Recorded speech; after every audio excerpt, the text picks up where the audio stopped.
So welcome my dear lovely brothers and sisters, welcome my dear friends. Energy को अपने high रखते हुए चालू करते हैं हम अगला लेक्चर अपने आगे का सीरीज।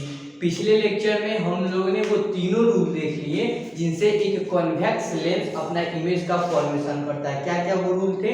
पहला रूल था कि अगर प्रिंसिपल एक्सिस से पैरेलल कोई रे होगी तो वो रिफ्रैक्शन के बाद फोकस से पास करेगी। अगर ऑप्टिकल सेंटर से कोई इमेज का कोई रे ऑफ लाइट पास करेगा तो वो रिफ्रैक्शन के बाद क्या हो जाएगा, अनडेविएटेड उसी के थ्रू आगे चला जाएगा। थर्ड जो पॉइंट था वो हमें ये बता रहा था कि अगर कोई ray of light principal focus से जाती है तो वो रिफ्रैक्शन के बाद प्रिंसिपल एक्सिस के पैरेलल हो जाएगी। लेकिन अब हम उन रूल का यूज करते हुए आज हम क्या करेंगे, इमेज का फॉर्मेशन करेंगे कि कॉन्वेक्स लेंस डिफरेंट इमेजेस का formation based on the position of the object where it is placed, whether it is placed near to the convex lens or it is at the focus of the convex lens or whether it is at infinity related to the convex lens। आज हम image का formation करने वाले हैं। तो सबसे पहला जो केस आता है केस 1, इसमें 6 केसेस हैं। जो हमारा पहला केस आता है केस फर्स्ट, वो है हमारा when object is placed between O and F, F dash क्यों? क्योंकि वो प्रिंसिपल F हो गया उस तरफ का जिधर रियल में आकर के पैरेलल रेज ऑफ लाइट आकर के मिलेंगी। F डैश ये भी प्रिंसिपल फोकस ही हुआ, लेकिन ये इस साइड का प्रिंसिपल फोकस होगा। तो ये हो गया हमारे पास एक कॉन्वेक्स लेंस, ये हो गया हमारे पास एक कॉन्वेक्स लेंस। यहां से थोड़ा सा गड़बड़ हो जाता है कॉन्वेक्स लेंस। ये हो गया हमारे पास एक कॉन्वेक्स लेंस। अभी हुआ नहीं है, हो रहा है। इतनी जल्दी भी क्या है, अभी तो हमने लेक्चर स्टार्ट किया है। ये हो गया अपना कॉन्वेक्स लेंस। अब देखिए इस कॉन्वेक्स लेंस का ये हो गया प्रिंसिपल, ये हो गया अपना प्रिंसिपल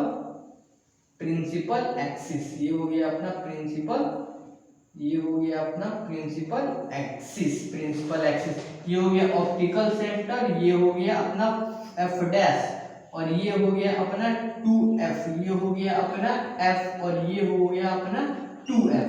अब देखिए मैंने क्या बोला, जो इमेज है हमारा, जो हमारा ऑब्जेक्ट है वो ऑप्टिकल सेंटर और फोकस के बीच में है। ये हो गया अपना ऑब्जेक्ट, ऑप्टिकल सेंटर और फोकस के बीच का ऑब्जेक्ट हो गया।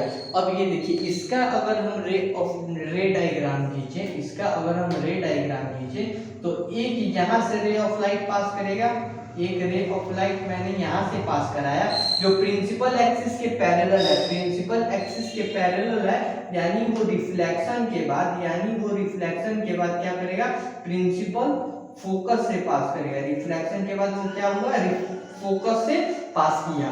दूसरा जो रे ऑफ लाइट है उसको मैं कहां से पास करवाऊंगा, उसको मैं ऑप्टिकल सेंटर से पास करवाऊंगा। तो ऑप्टिकल सेंटर से पास होगा जब वो, तो वो अनडेविएटेड एकदम स्ट्रेट चला जाएगा, तो आप देख रहे होंगे ये दोनों रेज ऑफ लाइट है। मैंने ऐसे एक रे ऑफ लाइट भेजा जो रिफ्रैक्शन के बाद फोकस से चला गया, दूसरा ऑप्टिकल सेंटर से होकर के भेजा जो रिफ्रैक्शन के बाद अनडेविएटेड सीधा चला गया। तो अब आप देख रहे होंगे कि ये दोनों रे ऑफ लाइट कुछ पैरेलल हैं और ये आगे कहीं मिलती हुई नहीं नजर आ रही हैं। लेकिन अगर मैं इन रे ऑफ लाइट्स को, अगर मैं इस रिफ्रैक्टेड रे ऑफ लाइट को कुछ पीछे अगर मूव करूं, क्या करूं, कुछ पीछे अगर मूव करूं तो देखिए क्या होगा, ये भी है, मैं इनको थोड़ा पीछे मूव कर रहा हूं, ऐसा लग रहा है ये बहुत दूर जाकर के कटने वाले हैं, फिर भी हम अपनी आस नहीं छोड़ेंगे। Oh my god, sorry for the inconvenience my dear friend. देखिए पिछले फिगर में मेरा एक क्या गलती हो गया था, मैंने रे डायग्राम बनाया लेकिन उसमें एक ये गलती हो गई थी कि मैंने बहुत बड़ा लेंस फॉर्म कर दिया था, जिसके वजह से फोकल लेंथ वगैरह बहुत लंबी लंबी हो गई थी, जिससे बहुत पीछे इमेज का और बड़ा इमेज का फॉर्मेशन हो। इस बार हम लोगों ने सुधार किया, क्या किया, एक छोटी सी लेंस बनाई है जिसके छोटे छोटे फोकस है और जिसकी हमने ऑब्जेक्ट की साइज भी थोड़ी छोटी रखी है। तो अब देखिए इसका इमेज का फॉर्मेशन हम करते हैं। तो एक रे ऑफ लाइट ऐसे जाएगा जो प्रिंसिपल एक्सिस की क्या होगा, पैरेलल होगा, जो प्रिंसिपल एक्सिस के पैरेलल होगा और रिफ्रैक्शन के बाद वो क्या होगा, फोकस से पास करेगा। रिफ्रैक्शन के बाद वो क्या होगा, प्रिंसिपल फोकस से पास करेगा। दूसरा हम क्या करेंगे, ऑप्टिकल सेंटर से एक रे ऑफ लाइट को पास कराएंगे जो रिफ्रैक्शन के बाद अनडेविएटेड सीधा चला जाएगा। एक मैंने ऐसे भेजा जो रिफ्रैक्शन के बाद इधर चला गया और दूसरा मैंने ऐसे भेजा जो रिफ्रैक्शन के बाद सीधा चला गया। अब देखिए ये दोनों आगे जा करके आपस में नहीं मिलने वाले हैं, या तो ये कुछ पैरेलल या फिर इन दोनों के बीच की डिस्टेंस बढ़ती जाएगी। तो उस केस में हम क्या करेंगे, इन दोनों को पीछे भेजेंगे, इन दोनों को क्या करेंगे, पीछे बढ़ाएंगे। रिफ्रैक्टेड आगे नहीं होता है हो पाएगा इन दोनों का इंटरसेक्शन, तो हम इन दोनों को पीछे बढ़ाएंगे। जैसे इसको भी है तो इसको भी अब हम पीछे, क्योंकि यही इसका रिफ्रैक्टेड रे भी हो जाएगा, तो इसको भी हम पीछे बढ़ाएंगे। तो आप देखिएगा ये दोनों आकर के इस पॉइंट पर इंटरसेक्ट कर जा रहे हैं। इस पर हमने छोटा फिगर बनाया। पहला रे ऑफ लाइट मैंने क्या किया, प्रिंसिपल एक्सिस के पैरेलल भेजा जो रिफ्लेक्शन के बाद फोकस से पास हुआ। दूसरा मैंने ऑप्टिकल सेंटर से पास किया जो अनडेविएटेड आगे चला गया। आगे मैंने देखा कि इन दोनों का आपस में आगे कहीं इंटरसेक्शन नहीं होने वाला है, दोनों के बीच की डिस्टेंस बढ़ती जा रही है। तो मैंने उन दोनों को पीछे जब बढ़ाया तो वो पीछे एक जगह आकर के कट गए और यहाँ पर उसका एक इमेज का फॉर्मेशन हुआ। अब देखिए ये जो इमेज का फॉर्मेशन हुआ इसका क्या कैरेक्टरिस्टिक्स है, द इमेज फॉर्म्ड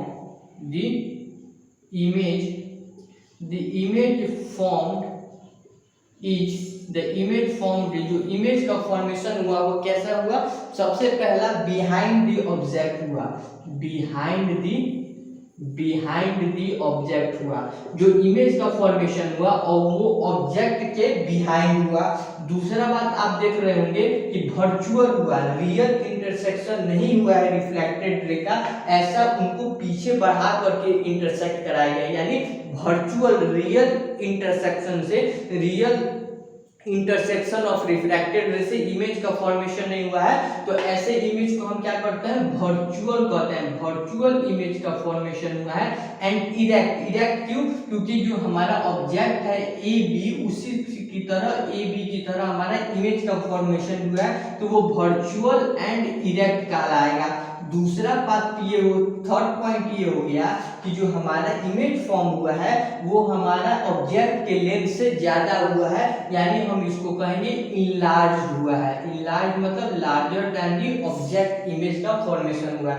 तो ये हुआ पहला केस कि जब हम ऑप्टिकल सेंटर और फोकस के बीच में अपना रखते हैं क्या, ऑब्जेक्ट, तो जो इमेज का फॉर्मेशन होता है वो ऑब्जेक्ट के बिहाइंड होता है, वर्चुअल और इरेक्ट होता है और इनलार्ज्ड इमेज का फॉर्मेशन होता है। इसके अलावा देखिए अब हम पढ़ते हैं अपने सेकंड केस के तरफ। जो सेकंड केस है वो हमारा ये है कि अगर हमारा जो इमेज है वो कहाँ हो, वो फोकस पे हो।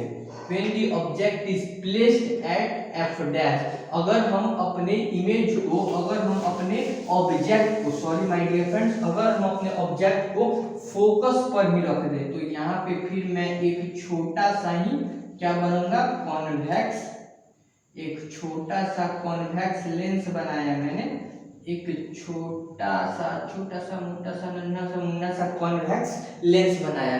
अब देखिएगा फिर इस कॉन्वेक्स लेंस के सारे लेंस, एक इधर और फिर एक इधर, एक इधर और फिर एक इधर, ये हो गया ऑप्टिकल सेंटर, ये हो गया फोकस, ये हो गया 2f, ये हो गया f डैश, ये हो गया इधर 2f डैश। तो अब देखिए फिर अब हम ऑब्जेक्ट को अपना कहाँ रखने वाले हैं, फोकस पे रखने वाला है। ऑब्जेक्ट को हम अपने कहाँ रखने वाला है, फोकस पे रखने वाला है। तो फिर हम क्या करेंगे, उसी टाइप से जैसे पिछले केस में कहा था, या फिर हमारे पास जो रूल ही है, हमारे पास जो रूल ही है, रूल क्या कहता है कि एक रे ऑफ लाइट हम क्या करेंगे, प्रिंसिपल एक्सिस के पैरेलल डालेंगे, जो रिफ्रैक्शन के बाद 2f से होकर के, जो रिफ्लेक्शन के बाद क्या होगा 2f से होकर के पास करेगा। फिर एक रे ऑफ लाइट हम पास करेंगे, एक रे ऑफ लाइट ऐसे पास किया जो रिफ्रैक्शन के बाद 2f से पास किया। फिर हम एक ऐसा रे ऑफ लाइट डालेंगे जो रिफ्रैक्शन के बाद ऑप्टिकल सेंटर से पास करेगा। ऑप्टिकल सेंटर से पास करेगा तो वो अनडिविडेड सीधा चला जाएगा। तो इस केस में आप पाएंगे कि हमारे पास दोनों जो रिफ्रैक्टेड रे आएंगे वो दोनों बिल्कुल पैरेलल आएंगे। इनको पीछे बढ़ाओ या फिर आगे कितना भी बढ़ा लो, इन दोनों में कभी भी इंटरसेक्शन होने वाले ही नहीं है। यानी दोनों रिफ्रैक्टेड रे जो हमारे पास आएंगी वो बिल्कुल पैरेलल आएंगी। और जैसा कि हमने मैथ्स में पढ़ा होगा कि जो दो पैरेलल लाइन जो इंटरसेक्ट करती हैं वो कहाँ करती हैं, इन्फिनिटी पे करती हैं। तो इस केस में जो इमेज का फॉर्मेशन होता है, द इमेज फॉर्म्ड इज सबसे पहला पॉइंट ये आता है कि वो एट इंफिनिटी पे बनेगा। इमेज जो फॉर्म होगा वो कहाँ पे होगा, इंफिनिटी पे होगा, यानी अनंत पर इमेज उसका फॉर्म होगा। दूसरा ये बात है कि इंफिनिटी पे वो इंटरसेक्ट करेंगे या फिर या इसका मतलब रियल में इंटरसेक्ट करेंगे, तो इनका जो इमेज फॉर्मेशन होगा वो रियल होगा और इन्वर्टेड होगा। इन्वर्टेड मतलब उल्टा होता है। थर्ड पॉइंट है कि ये जो इमेज फॉर्म होगा वो हाईली इनलार्ज होगा, हाईली इनलार्ज होगा। हाईली इनलार्ज का मतलब ऑब्जेक्ट के लेंथ से बहुत ही ज्यादा, क्योंकि आपको देखना होगा कि अगर इन दोनों को अगर अनंत पर काटा गया तो इमेज का फॉर्मेशन नीचे होगा, इन्वर्टेड होगा, रियल होगा, और वहां से जब हम इमेज का फॉर्मेशन करेंगे तो वो हाईली इनलार्ज होगा। ये हमारा केस नंबर 2 यहाँ पर फाइनल हुआ, when the object is placed at f dash. f dash यानी फोकस पर अगर हम इमेज को रख दें। अब हम मूव करेंगे अपने थर्ड केस के तरफ। देखिए इन केसेस की अगर आपको अच्छी सी नॉलेज चाहिए तो आपको ये सारे इमेज खुद बनाने होंगे, सारे फॉर्मेशन खुद करते होंगे, तभी आपको समझ में आएगा कि कैसे कैसे इमेज का फॉर्मेशन हो रहा है। सब केस में आपको एक ही काम करना है, रे डायग्राम को एक प्रिंसिपल एक्सिस के पैरेलल भेजना है, जो रिफ्रैक्शन के बाद फोकस से पास करेगा, और दूसरा फोकस ऑप्टिकल सेंटर से पास करना है, जो रिफ्रैक्शन के बाद ऑप्टिकल सेंटर से ही पास हो जाएगा। चलिए अब हम थर्ड अपने केस के तरफ बढ़ते हैं। Case number third, when the object is placed between f and f dash, between f dash and 2f dash, f dash और 2f dash से के बीच में अगर हम इमेज का ऑब्जेक्ट को रख दें तो कैसा इमेज फॉर्मेशन होगा, अब ये हम देखते हैं। तो देखिए फिर हम एक छोटा सा नन्हा सा मुन्ना सा अपना क्या करेंगे, एक क्या बनाएंगे, छोटा सा नन्हा सा मुन्ना सा हम अपना क्या बनाएंगे माय डियर फ्रेंड्स, छोटा सा नन्हा सा मुन्ना सा हम अपना एक कॉन्वेक्स लेंस का फॉर्मेशन किए। कॉन्वेक्स लेंस के फॉर्मेशन के बाद अब हम क्या करेंगे, इसका एक प्रिंसिपल एक्सिस फॉर्म करेंगे। ये हो गया इसका प्रिंसिपल एक्सिस, इधर हो गया इसका एफ डैश, इधर हो गया इसका 2f डैश, इधर हो गया इसका f और इधर हो गया इसका 2f। अब देखिए अब की जो इमेज है, अब की जो ऑब्जेक्ट है वो f और 2f के बीच में है। f और 2f के बीच में अपना ये एक ऑब्जेक्ट हो गया छोटा सा। फिर क्या करना है, हमको वही चीज करना है, ये हो गया अपना ऑप्टिकल सेंटर, चीज वही करना है। फिर हम क्या करेंगे, एक प्रिंसिपल एक्सिस के पैरेलल एक रे ऑफ लाइट भेजेंगे, जो रिफ्रैक्शन के बाद क्या होगा, फोकस से पास करेगा। जो रिफ्रैक्शन के बाद क्या होगा माय डियर फ्रेंड्स, फोकस से पास करेगा। ये गया फोकस से, टेढ़ा हो गया। रिफ्रैक्शन के बाद वो क्या करेगा, फोकस से पास करेगा। ये गया रिफ्रैक्शन, ये हो गया, इसको मिटा, इसको मिटा, इसको मिटा, इसको मिटा। ये हो गया फोकस अपना। एक ऐसे मैंने रे ऑफ लाइट भेजा प्रिंसिपल एक्सिस के पैरेलल जो रिफ्रैक्शन के बाद फोकस से पास किया। दूसरा अब मैं ऑप्टिकल सेंटर से, दूसरा अब मैं क्या करूंगा, ऑप्टिकल सेंटर से पास करूंगा। दूसरा अब मैं ऑप्टिकल सेंटर से पास करूंगा। और इस केस में जब मैं ऑप्टिकल सेंटर से अपना रे ऑफ लाइट पास करूंगा, जो अनडेविएटेड आगे चला जाएगा रिफ्रैक्शन के बाद, उस केस में क्या होगा, वैसे करने पर ये दोनों रे ऑफ लाइट यहाँ बीच में आकर के कट गए। ये दोनों रे ऑफ लाइट यहाँ बीच में आकर के कट गए और यहीं पर अपना इमेज का फॉर्मेशन हो जाएगा। मैंने क्या किया, एफ डैश और 2f डैश के बीच में इमेज को रखा और फिर वहां से रे ऑफ लाइट एक प्रिंसिपल एक्सिस के पैरेलल भेजा जो रिफ्रैक्शन के बाद फोकस से गया, और दूसरा ऑप्टिकल सेंटर से भेजा जो रिफ्रैक्शन के बाद अनडेविएटेड चला गया।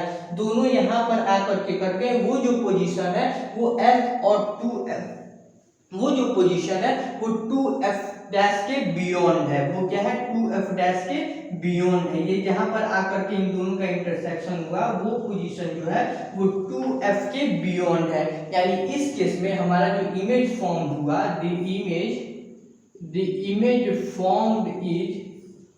the image formed is पहला बियॉन्ड 2f, यानी दूसरा जो फोकस है, सेकेंड फोकस 2f फोकस है, उसके बियॉन्ड हुआ। सेकेंड पॉइंट, नीचे इमेज का फॉर्मेशन हुआ है, इन्वर्टेड होगा, रियल इंटरसेक्शन ऑफ रिफ्रैक्टेड रे होगा, यानी रियल होगा, यानी रियल एंड इन्वर्टेड इमेज का फॉर्मेशन होगा, रियल एंड इन्वर्टेड इमेज का फॉर्मेशन होगा। और थर्ड पॉइंट जो हमारे पास है वो है कि larger than the object image का फॉर्मेशन होगा। Larger than the object image का जो फॉर्मेशन होगा वो ऑब्जेक्ट से लार्जर होगा, यानी इनलार्ज होगा। तो हमने तीन केसेस की स्टडी की। पहला, अगर ऑप्टिकल सेंटर और फोकस के बीच में हो, दूसरा अगर खुद फोकस पे हो, और तीसरा अगर फोकस और 2f के बीच में हो, f और 2f के बीच में हो। तो आई होप आपको ये तीनों ही केसेस अच्छे से समझ में आए होंगे। अब बच गए तीन केसेस। वो कौन कौन से केस होगा कि अगर ऑब्जेक्ट 2f पे हो, या फिर 2f के बियॉन्ड हो, या फिर इंफिनिटी पे हो। तो इन तीनों केसेस के कैसे कैसे रे डायग्राम, बहुत ही इजी रे डायग्राम होंगे, लेकिन लेक्चर की ड्यूरेशन ज्यादा ना हो इसकी चिंता करते हुए हम उसकी जो स्टडी होगी वो अगले लेक्चर में करते हैं। तब तक के लिए पढ़ाई करते रहिए, रे डायग्राम की स्टडी कीजिए, रे डायग्राम टॉपिक ये बहुत ही मजा आने वाला है। All the very best, tata bye.